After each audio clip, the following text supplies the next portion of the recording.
North Korea, isolated from the rest of the world, ruled by a dictator. A country whose people suffer from international sanctions because their ruler instills terror in the world. We're traveling through the world's most secretive country. Our first morning in the capital of Kim Jong-un's empire.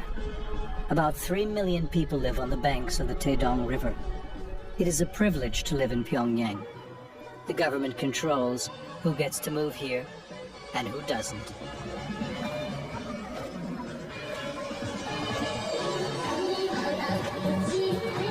We encountered the so-called motivational brigades, cheering up the capital's workers on their morning commute.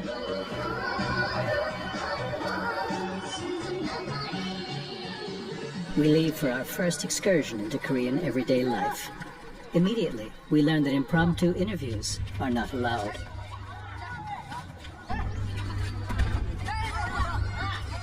It's not just that we're not allowed to talk to anyone. It is not permitted for North Koreans to come in contact with foreigners. Volleyball is the most popular recreational sport in the country, our guides tell us. Tennis is another trend, they say. Finally, they do permit us to talk to a player. We ask him why the sport is important to him. Our people have to become fit to be able to defend ourselves against the Americans. Together we will defeat the enemies. That is our people's first duty. But is he really afraid that the U.S. We are not afraid. We are prepared. Everywhere in the city there are huge portraits of the big leaders. Kim Il-sung and his son, Kim Jong-il, the father of the Kim clan's youngest dictator, Kim Jong-un.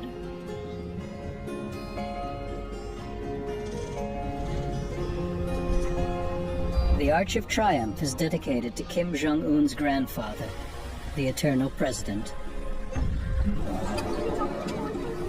We are welcomed by the official tourist guide. Mrs. Kim proudly tells us that this arch is 5 meters higher than its famous model in Paris. Up here you can see the text of our beloved song of Kim Il-sung.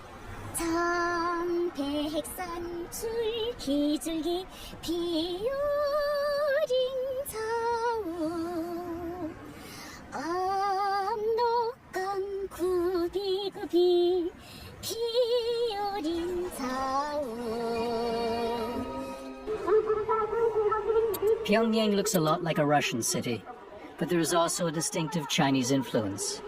Whatever the Kim family's youngest offspring announces in his capital is not only law, but also a promise.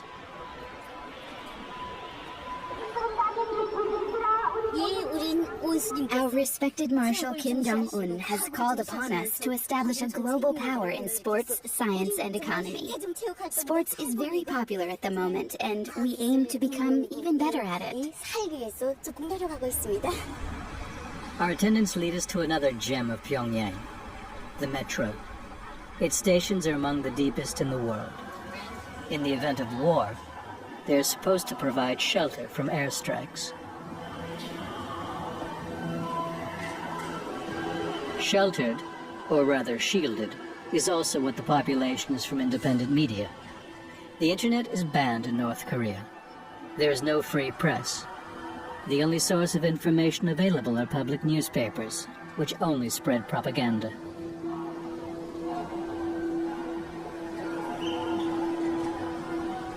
The old metro cars are from West Berlin. Model Dora was produced in the 1950s and 60s. In 1997, they were sold to North Korea. Engraved into their windows are traces of the youth of Berlin. In the metro, commuters are constantly exposed to propaganda as well.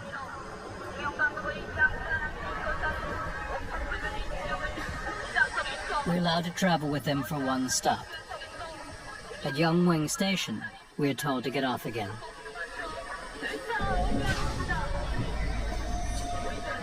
We're visiting the kindergarten, Gyeongsang.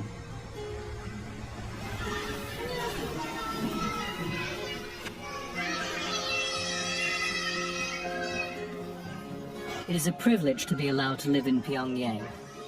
And it is an even greater privilege for your kids to attend an institution like this. After all, it's the future elite of the country that is educated here.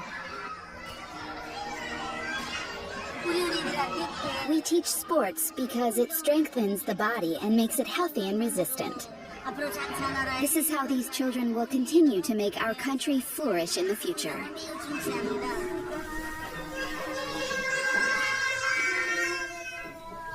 The little ones are taken care of from 8 a.m. until 5 p.m. Today, they are drawing snowmen, stock still and disciplined. Nobody is disruptive.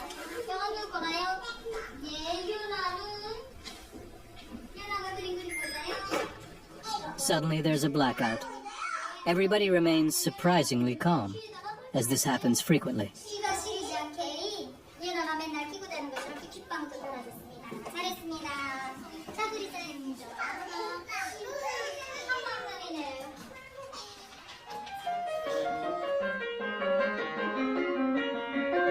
Five-year-old Kam Kong-sung is the star of the Gyeongsang kindergarten.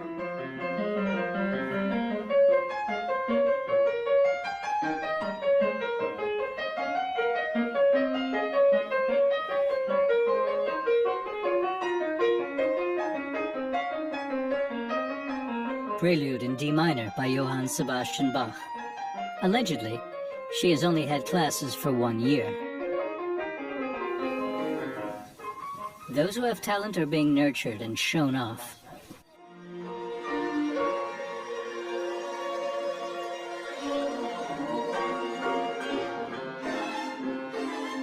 Another highlight, the kindergarten orchestra is giving a special performance in 3/4 time in our honor. The residents of Pyongyang are doing splendidly. That is what they want to show us. Leisure activities keep them in good spirits, as Kim Jong-il, the current dictator's father, had already realized.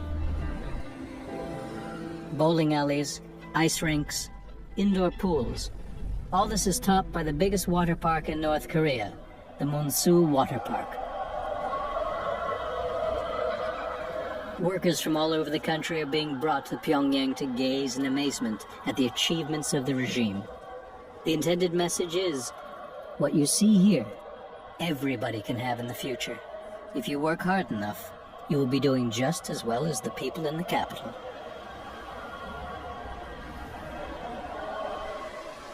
A pipeline supplies the water park with seawater, even though it is 25 miles from the coast.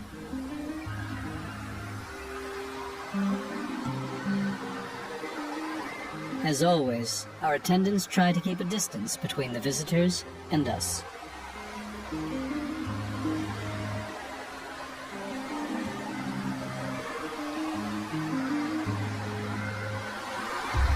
After some discussion, Mr. Ham chooses an interview partner for us. I'm from the country, and I'm visiting the capital with my delegation. After many other stops, we have come to this water park today. I can sense the love of our respected Marshal Kim Jong-un here. Solely for our pleasure, he has built this water park. It moves me so much, I can hardly put it into words. Praise that seems rehearsed, for the leader and his love for the people, that manifests itself in everything. We are shown the restaurant, the cafe, and the hair salon. These are our beautiful haircuts the Korean ladies can choose from. At the salon, we only use the best equipment, because our respected marshal wants our women and men to get nothing but the best. 18 haircuts for women, 10 haircuts for men. If you wear one of these, you show your loyalty to the regime externally, too.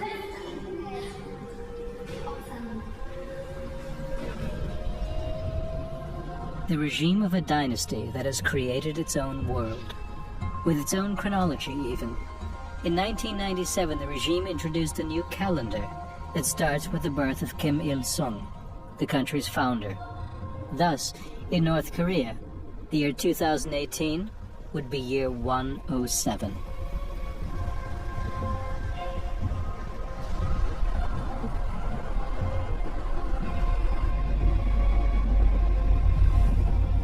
The brave new world of Pyongyang even houses a riding club.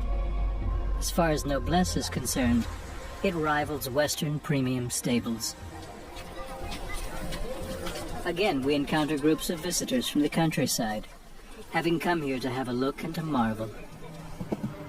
Based on our observation, those who look on are common people, while those on horseback seem to be members of a higher social class.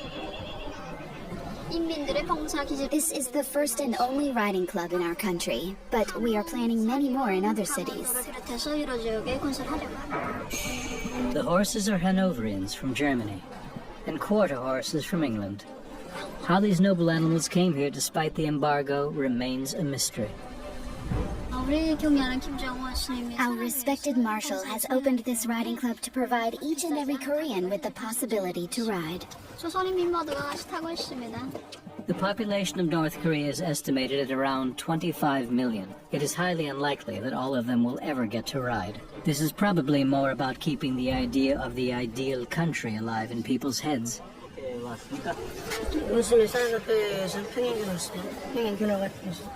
So he is on a visit by the love of our respected Marshal Kim Jong-un. 어디서 왔습니까? 네? Okay, he's not from Pyongyang. He's from the countryside, which is the 황해북도. Goksan County in North Hwanghae Province. Miriam Riding Club is beyond his reach. Only the country's elite ride here.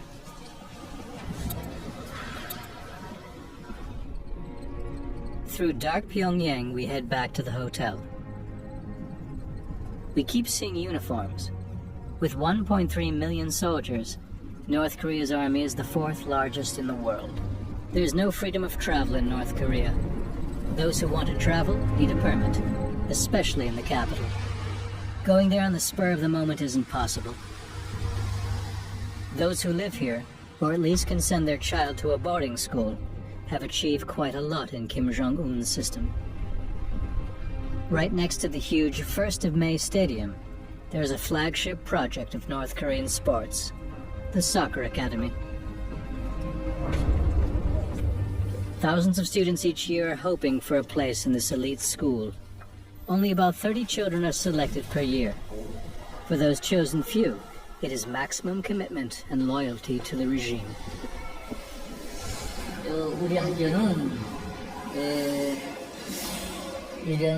Our great leader, Kim Jong-il himself came up with the idea of founding this school.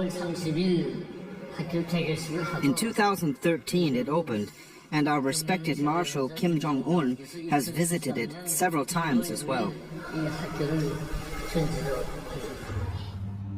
Schools like this one that are being watched by the leader enjoy preferential treatment. Kids here are between 7 and 12. Not all of them are good enough to have a career in soccer afterwards. Loyalty to the regime is something they all learn, however. We visit one of the dormitories. We are asked not to film any children in here. Yeah, this is a room for boys, little boys, and they have bunk bed, not like girls and older boys. And what else? So the bunk bed is more fun for boys, little boys, and more spacious. So they have a little bit, rough time here, like playing around. 10 boys in one bed under the watchful eye of the Kim dynasty. The assistant principal still remembers the visit of the current dictator. We call it indoor football area. Actually, when our school was established, we didn't have a roof here. It was plain, And when our Great Marshal Kim Jong-un visited our school, he came here and looked above, and he told us it would be great to have a roof here. Then we can have students here can have a training when it's raining and when it's snowing. It's not quite cold for little kids, so we built a roof. A roof for the students. Kim Jong-un even sees about such small details. The dictator is a caring father. That is how he wants people to perceive him. And they should learn that they owe him special thanks and absolute loyalty. 5 hours of practice in the morning and 4 hours in the afternoon. Light snowfall is considered good weather, so they are practicing outside.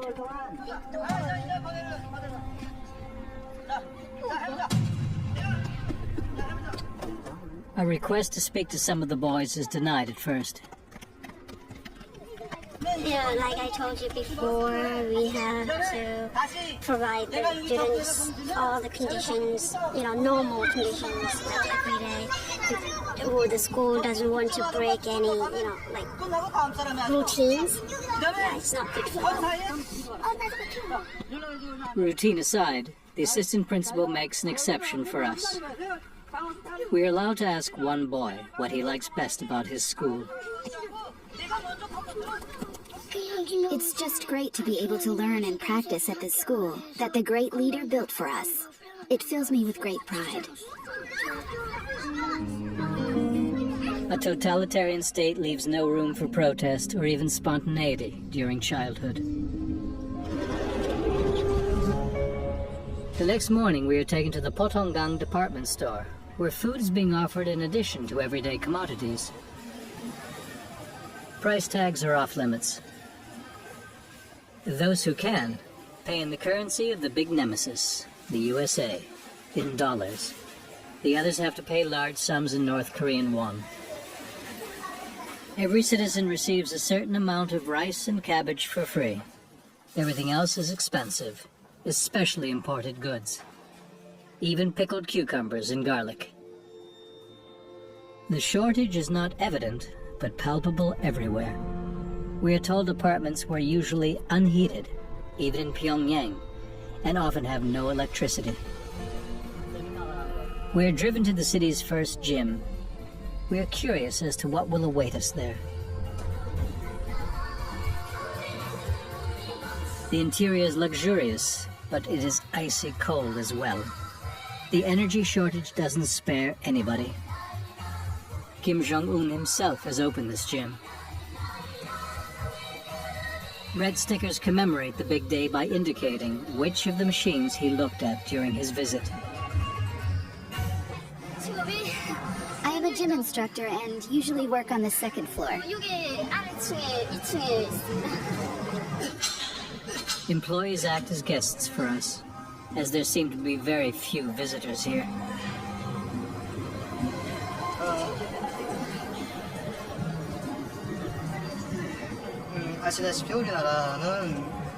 We have to train our bodies well, to strengthen socialism and to be prepared for the war against the United States. There it is again, the ubiquitous argument of a threat posed by the U.S. that is injected in people from an early age. Every North Korean, we learn, has their apartment assigned to them by the state. We suspect there are considerable differences between them.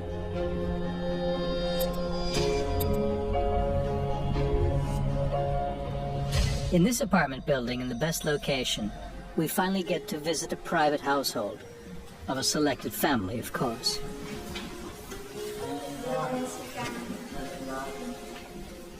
Only Mrs. Kim Mi-ran is home. Everybody else is absent. With her children, her husband, and her grandparents, Mrs. Kim inhabits incredible 2,350 square feet. Her grandfather is a professor who has been rewarded for his loyalty to the regime with this apartment. The family does not pay any rent. Doubtlessly, we will only hear positive things about life in North Korea. Kim Mi-ran's husband played in the temporarily unified national soccer team of North and South Korea in the early 90s. He was the only one on the unified team to score a goal. 아, 그러니까 북남. Souvenirs from his big performance in the Indonesian capital, Jakarta. This is our kitchen. Kitchen and dining room. The big water bucket reveals running water is not an everyday reality here either. A can of Nescafe, a real luxury. It costs about $15 in North Korea, which is more than 10% of an average monthly salary.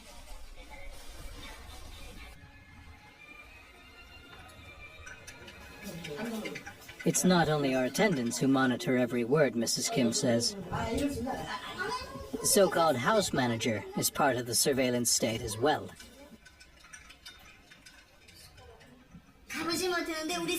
My husband and my grandparents were abroad many times. Yet every time they come back, they say, even though it might look beautiful and sparkle more elsewhere, our country is the best, because it is the only place where you can live well and happily. Mrs. Kim and her family belong to the upper class. Someone like her has every reason to praise the regime. Many things are left unsaid or remain hidden, to us as well as to North Koreans themselves.